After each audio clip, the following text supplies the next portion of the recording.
Narasaraopet SRKT colony నుండి మాజీ ration dealer Nagur మరియు 30 కుటుంబాలు వైసీపీ శ్రేణులు టీడీపీలోకి చేరారు. ఎమ్మెల్యే అభ్యర్థి డాక్టర్ చదలవాడ అరవింద్ బాబు వారిని పార్టీ కండువా కప్పి ఆహ్వానించారు.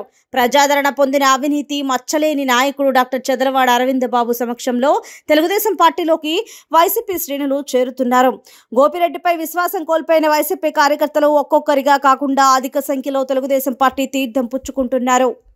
నాయకులు జనసేన పార్టీ నాయకులు కార్యకర్తలు అదేవిధంగా బీజేపీ పార్టీ నాయకులు కార్యకర్తలు అందరూ కూడా యుద్ధాన్ని పెట్టుకొని దాదాపు ఎస్ఆర్కేటీ కాలనీలో 70 కుటుంబాన్ని మరి వైసీపీ నుంచి టీడీపీలో చేసుకోవడం జరిగింది. ఎందుకంటే ఎస్ఆర్కేటీ కాలనీలో 5 ఏళ్లుగా చాలా ఇబ్బందులు పడుతున్నారు. టీడీపీ మేమందరం కూడా కాలనీకి దాదాపు నెలకోసం రావడం జరుగుతుంది.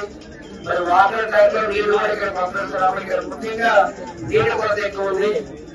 కరెంట్ లైన్ లేవు, సైడ్ కాలువ లేవు, రోడ్లు కూడా సరిగ్గా లేవు. కాబట్టి ఎస్ఆర్కేటీ కాలనీ తెలుగుదేశం పార్టీ హయాంలో నేను నిర్మించుకోవడం జరిగింది. దాంట్లో నేను కూడా బాగా పంచుకున్నాను. ఆ రోజుల్లో కూడా వాళ్ళు కూడా నేను ఎమ్మెల్యే అయిన తర్వాత తప్పనిసరిగా టీడీపీ హయాంలో జనసేన బీజేపీ ముగ్గురు కలిసి ఎస్ఆర్కేటీ చాలా చక్కగా తీర్చిదిద్దామని చెప్పి తెలియజేస్తున్నాము.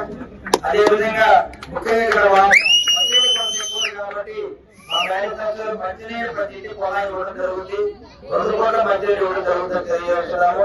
వైసీపీ ప్రభుత్వంలో ఏదైతే కాలనీస్ ఉన్నాయో అవన్నీ పూర్తిగా పాడైపోయినాయి. కాబట్టి ఎస్ఆర్కేటీ కాలనీ వాసులు వైసీపీలో ఉండి వాళ్ళ టీడీపీలో రావడం చాలా సంతోషం ఉంది.